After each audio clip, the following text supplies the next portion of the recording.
Boa noite, minha gente. Nós estamos começando ao vivo mais um programa de Direção Espiritual. Muito obrigado pela oportunidade que você mais uma vez nos dá de entrar na sua casa, de estabelecer este momento de comunhão. Hoje um programa muito especial. Vocês sabem que a experiência cristã nos pede sempre aprofundamento, crescimento, e de vez em quando é bom a gente se empenhar em superar conceitos muitas vezes preconceituosos. Muitas vezes é bom a gente ultrapassar o limite que nos separa, né, de um conhecimento mais profundo. Muitas vezes nós nos acomodamos em compreensões simplórias, pouco aprimoradas a respeito da nossa fé. Vocês sabem que nós falamos sempre dessa necessidade que nós temos de crescer, de dar passos, de ter uma fé cada vez mais consistente, para que nós tenhamos condições de dar, de oferecer ao outro as razões daquilo que nem sempre é racional para nós, né? A fé é esse passo bonito que mistura a confiança, mas também com aquele mistério que se preserva, mesmo que a gente coloque toda a nossa inteligência a favor. Nem sempre nós vamos compreender tudo, mas tudo aquilo que a gente pode compreender, é bom que a gente compreenda. Para isso, um grande mestre, um grande amigo, faz parte da minha formação, que faz parte da minha vida, meu querido amigo Padre Joãozinho. Boa noite, meu querido. Tudo Seja bem-vindo ao programa que é seu, né? Padre Joãozinho, quando foi que você começou o programa de Direção Espiritual? Você sabe que eu estava organizando os arquivos. Boa noite, povo de Deus. Eu estava organizando os meus arquivos de computador e voltei lá pelos idos de 1999. Eu havia criado um programa chamado Toque de Vida. E esse programa ficou aqui no ar por uns 3 anos, na Canção Nova. Era gravado, nunca foi ao vivo. Quando, acho que em 2000, 2001, talvez 2002, quando eu cheguei para a Luzia e falei, olha, eu acho que esse programa podia ser ao vivo. Ela falou, mas qual seria o estilo dele ao vivo? Seria mais ou menos como uma direção espiritual. Então vai se chamar direção espiritual. Eu me lembro que você falou desse nome. A gente tinha terminado de almoçar, a gente tinha mania, né, de almoçar e sair andando ali pela lateral do refeitório, então, até chegar no campo, né, lá no nosso conventinho. E eu me lembro que você, numa daquelas saídas nossas ali, eu era estudante ainda, você me falou desse título genial, né? O povo precisa de direção espiritual. E a oportunidade de explicar o que significa isso, né, padre? Porque a expressão direção espiritual, muitas vezes, ela estava enclausurada, né, dentro de um contexto de vida religiosa, e o povo quase que não tinha o conhecimento de que ele tem o direito de ter e de viver essa experiência tão saudável que é a direção espiritual. E na verdade muita gente pensa que direção espiritual é ter um diretor que dirige a minha vida. Na verdade, direção espiritual é um processo acompanhado de descobrir a direção do vento. Como os índios costumam fazer, quando os índios e o povo do interior, quando querem saber a direção do vento, não sei se você já fez isso lá em Formiga, quando criança, molha o dedo e faz assim até encontrar de onde o vento vem e para onde o vento vai, né? E para quem trabalha na roça, isso é muito importante. Para quem trabalha na pescaria, né? Saber se naquele dia ele pode, se o vento vai levar ou não vai levar o navio, o barco. Então a direção espiritual consiste num discernimento da direção do vento do Espírito. Então é a direção do Espírito na minha vida, não é? O Espírito tem uma direção. E ele vai nos configurando a Cristo até o ponto de que nós possamos dizer, já não sou eu que vivo, é Cristo que vive em mim. Esse processo de batismo leva uma vida inteira, é um mergulho que leva toda uma existência. O batismo nunca está pronto, acabado. Ele começa na pia batismal e ele termina quando a gente entra no face a face com Deus. Aí nós estaremos plenamente batizados, plenamente configurados a Cristo. E quem é que vai fazendo esse processo de transfiguração em cada um de nós? O vento do Espírito, né? A direção espiritual, então, é isso. Por isso, algumas pessoas me questionavam, direção espiritual se faz lá na paróquia, com um padre dentro de uma sala reservada. Realmente. Isso é o ideal, né? Que nós não podemos tratar aqui. né? Você já teve várias que eu já ouvi, eu já falei isso aqui.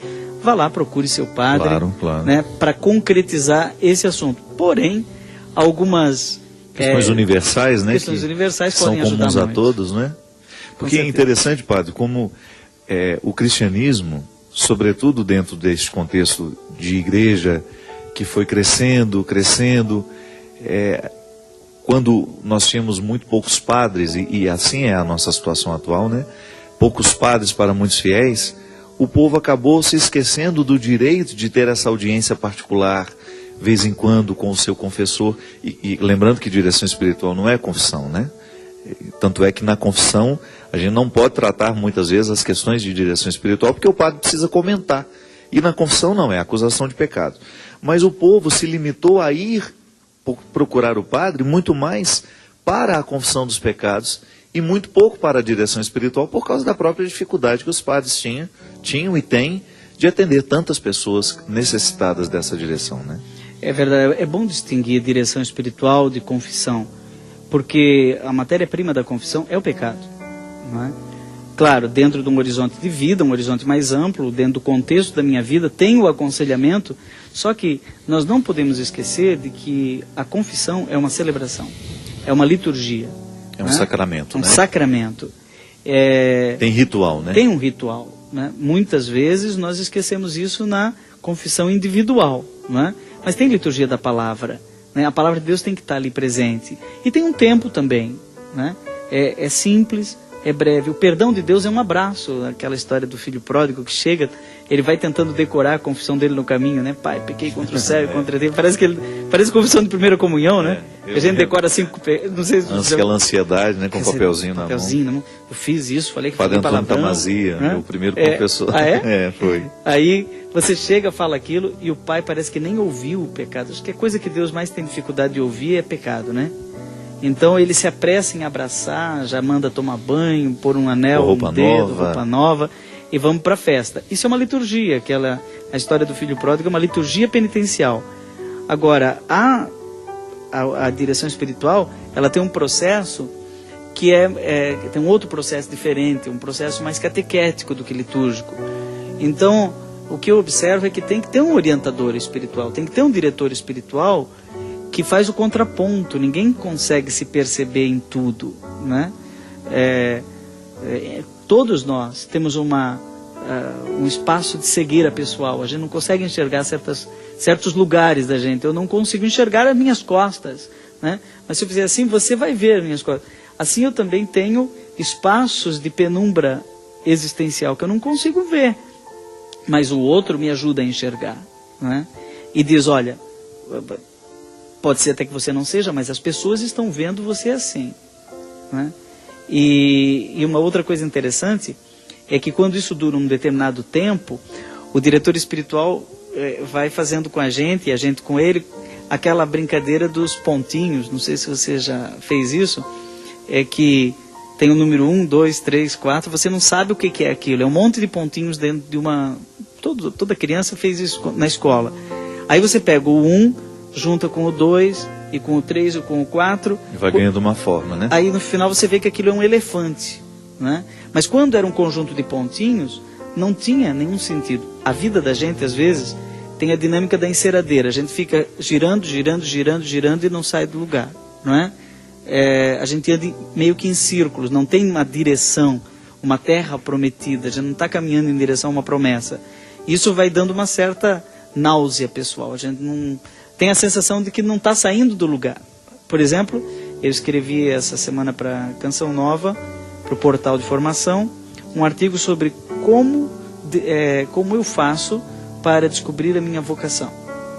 Nós temos um mês vocacional. E tem muita gente que chega aos 25, 30, 40 anos e ainda não conseguiu decidir qual é a direção que vai tomar a sua vida, né? Continua na casa dos pais, não casou, não optou por uma vida consagrada, não entrou numa comunidade, não entendeu? E está lá girando em círculos, mudando de emprego a toda hora, né?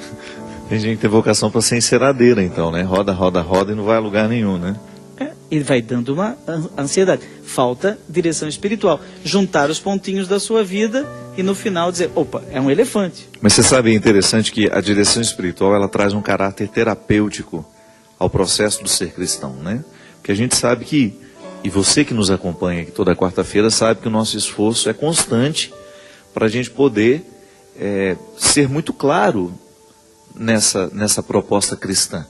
O que o cristianismo deve provocar em nós? Né? Um novo jeito de pensar, um novo jeito de agir. No nosso Kairos agora de domingo a gente pregava justamente sobre isso. Uma maneira especial de tratar as pessoas que vivem com a gente, é uma maneira cristã. Inclusive eu quero me retratar. No domingo eu fui muito infeliz numa colocação que eu fiz, quando eu estava falando, porque eu estava dizendo que eu sou muito feliz em ser cristão, e se eu tivesse que 1000 vezes escolher o cristianismo, 1000 vezes eu escolheria. Porque eu acredito na proposta de Jesus como uma proposta que amarra muito bem as questões humanas e as questões divinas. E eu fui muito feliz quando eu brinquei. Quer ser budista, levanta as mãos e fica buscando. E eu fui muito infeliz, porque eu não queria dizer quer ser budista. Não, o budismo não é uma alienação. Eu me retrato aqui.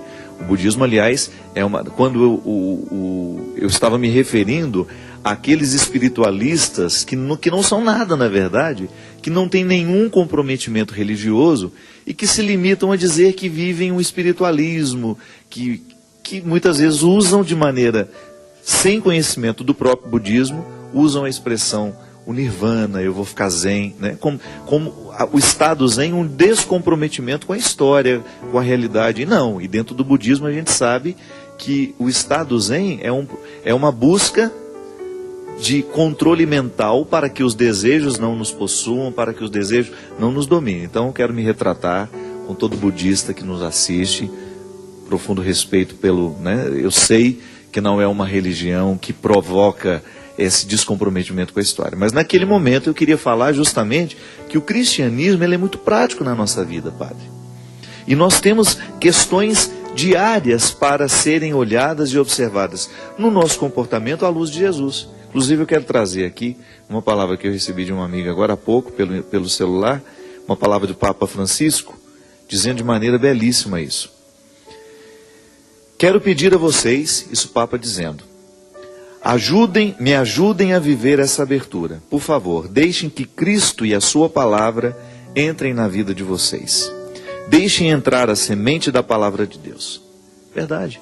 A gente buscar no nosso dia, fazer um esforço para que Jesus seja o nosso referencial. Tudo aquilo que nós precisamos mudar em nós observamos em Jesus. E a direção espiritual é uma oportunidade que a gente tem de identificar em que processos nós estamos dessa transformação. Essa questão que você colocou do budismo é fantástica. Eu leio, releio, trileio e aconselho a todos que ainda não leram que leiam o livro de João Paulo II, Cruzando o Limiar da Esperança. Fantástico. Está publicado com esse título aqui no Brasil.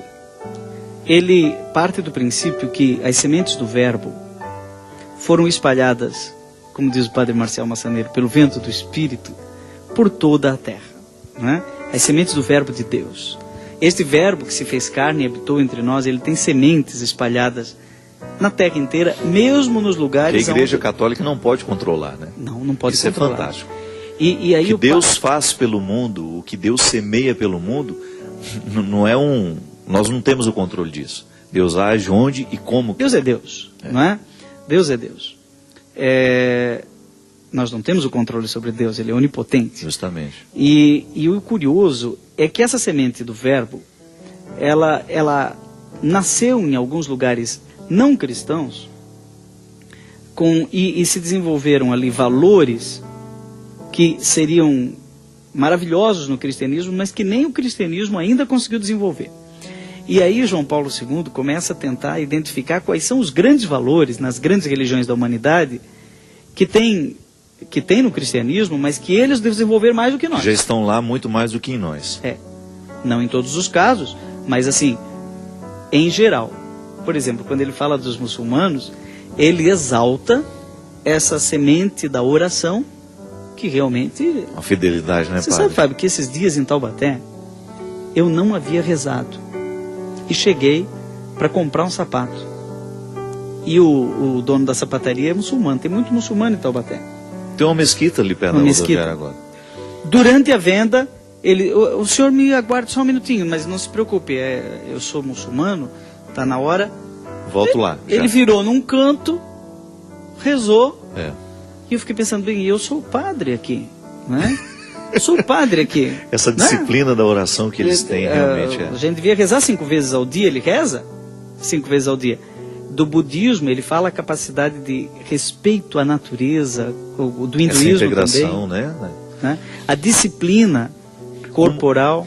Como falta dentro do contexto da teologia cristã o valor da criação, como está esquecido esse discurso, né, padre? Como nós deixamos de falar como padres, como nós deixamos de refletir o pecado contra a realidade criada. Durante muito tempo nós escutamos falar do pecado da sexualidade, e isso polarizou tanto o discurso religioso que nós nos esquecemos de falar que jogar um lixo no rio é pecado. Nós estamos pecando contra a natureza. Eu tenho um preconceito em relação ao shintoísmo, Fábio. Isso que você falou, eu fui muito feliz também muitas vezes com relação ao shintoísmo. Pura ignorância da minha parte. A população do Japão é praticamente toda ela shintoísta.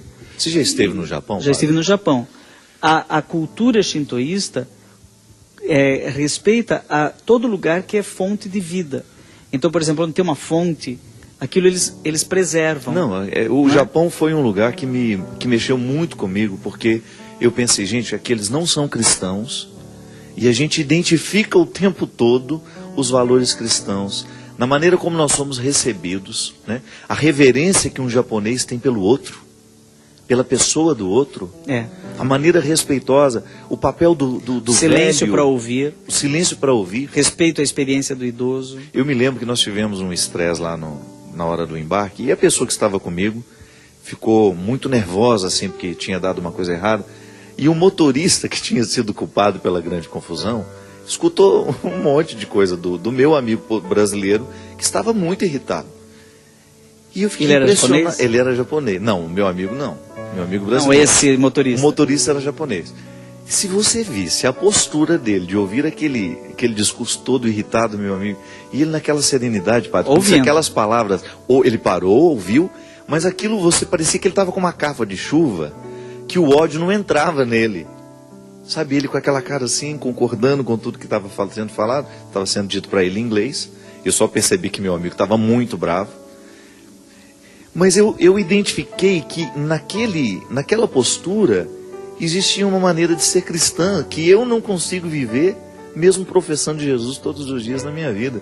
Eu comecei a ter eu sempre já tinha um respeito pelas outras religiões, e eu acho que isso é fundamental para quem é cristão. Nós precisamos sim ter um amor ao outro, no contexto das diferenças, no contexto do respeito.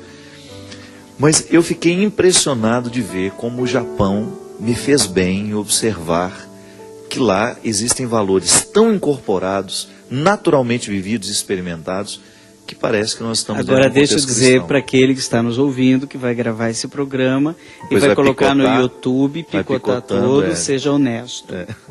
Leia João Paulo II, Cruzando o Limiar da Esperança, leia Diálogo e Anúncio, documento do Magistério da Igreja, né?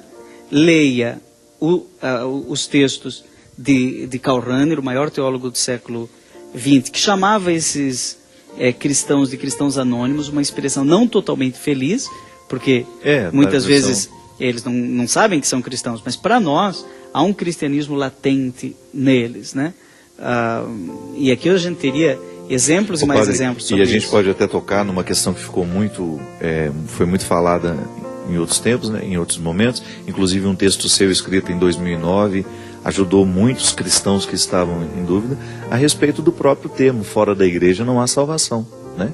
Que foi uma questão que foi muito levantada nas redes sociais nos últimos tempos, que é justamente o conceito a eclesiologia, quando passa pelo Concílio Vaticano II, ela ganha esse caráter de abraço, né? De abraçar, abraço e de luz e de respeito, né? Ao que de bom Deus tem realizado naqueles territórios que nós ainda não chegamos.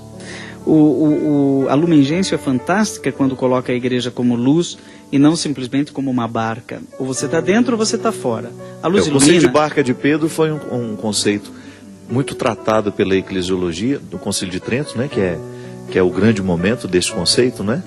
Numa igreja que o Papa Francisco tem dito o tempo inteiro, olha, cuidado para não transformar a igreja numa instituição, mas um pouco transforma numa casa de pedra, né? Então mas a igreja a compreensão, se transforma só para a gente deixar claro para o povo, né? Era uma compreensão, barca de Pedro, quem estivesse dentro desse barco faz parte. Quem não estivesse dentro desse barco estava fora dessa comunhão. Exatamente, igreja reduzida à dimensão institucional. A igreja, ela é sacramento, ou mistério, não é? Para essa distinção é fundamental, né? Se você for pensar, isso é muito delicado, minha gente, e vamos fazer um esforço aqui para a gente adentrar esse território belíssimo.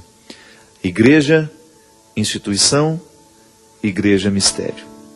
Essa presença do Espírito no mundo, enquanto mistério que a instituição não pode, de maneira nenhuma, ter a pretensão de dizer que controla. Acho que Pedro tinha isso, fala-se de barca de Pedro, mas acho que Pedro tinha clareza dessa ideia da igreja como luz, porque aquela ideia dele que diz que existem alguns que procuram Deus às apalpadelas.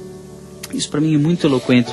Eu acho que em todas as religiões da humanidade existem sementes da verdade, sementes do verbo, só que a luz está numa penumbra. Nós acreditamos que Jesus é a luz, o caminho, a verdade e a vida, não um caminho verdadeiro para a vida.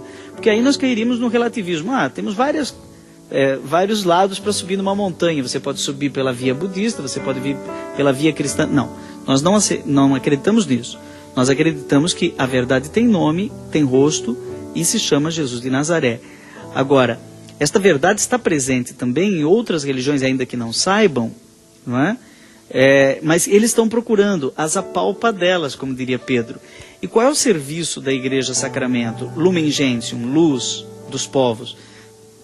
É colocar luz. É o serviço que, muito mais pelo testemunho, pelo serviço, do que pelas palavras. Papa Francisco, agora na Jornada Mundial da Juventude, ele evangelizou muito mais pelos gestos, né, do que pelos sermões. Com certeza. A delicadeza dele com as pessoas. Posso entrar? A maneira como ele abordava, né, a maneira como ele chegava, a maneira como ele olhava para as pessoas. Isso foi naturalmente evangelizador.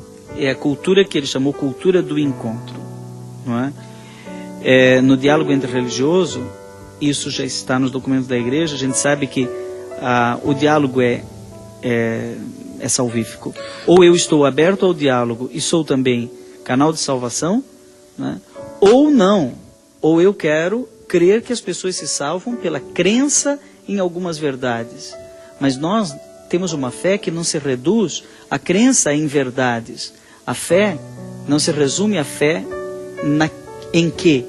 Nós acreditamos em quem? Claro, né? Claro. Quer dizer, a nossa fé é a adesão a uma pessoa. Isso está, agora estamos aí no ano da fé, né? Está indo para o final, é bom deixar bem claro.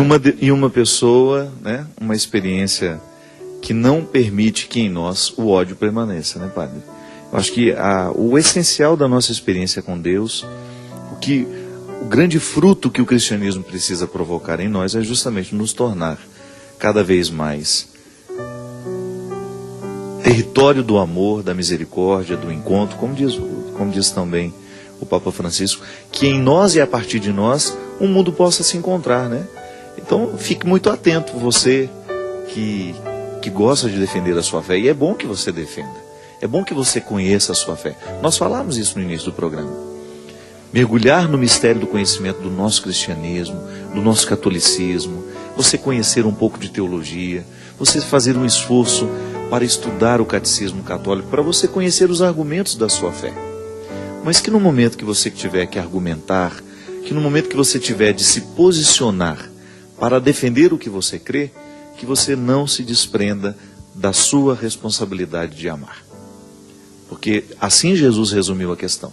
Deus é amor.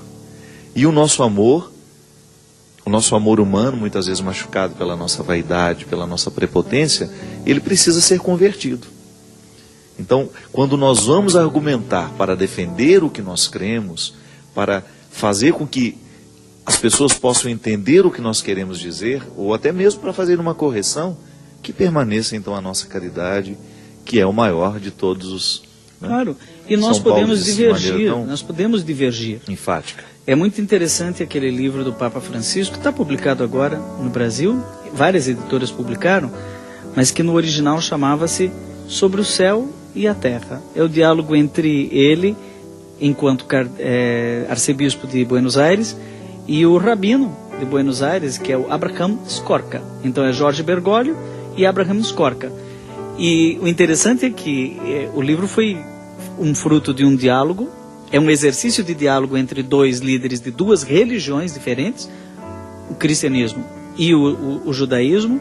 Em nenhum momento eles perdem a cordialidade, a elegância, não é sempre que eles concordam, nenhum dos dois abre mão de suas verdades essenciais, seus pontos de vista essenciais, o Bergoglio em nenhum momento, mas o diálogo leva nitidamente os dois ao crescimento. Então, logo no início, os dois dizem, aqui está um exercício de diálogo. E o livro foi feito para ajudar a reconstruir a sinagoga de Buenos Aires, que havia sido alvo de um ataque terrorista.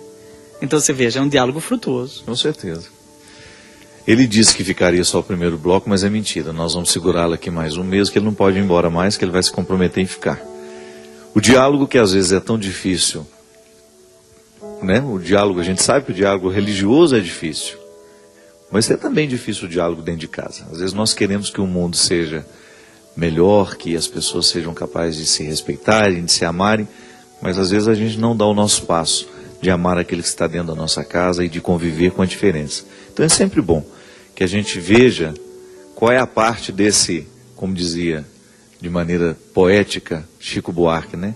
Qual é a parte desse latifúndio que nos cabe, né? Que eu preciso fazer aqui no meu contexto para que o mundo seja melhor, para que o mundo seja mais harmonioso. Então, estabelecer o diálogo, buscar no nosso dia a dia, estreitar cada vez mais os nossos vínculos, porque realmente, quando nós nos dispomos a fazer um mundo melhor, a gente vai ter que mexer na estrutura da nossa vida. E nem sempre é fácil. Vamos para um rápido intervalo e a gente volta já já com o programa Direção Espiritual.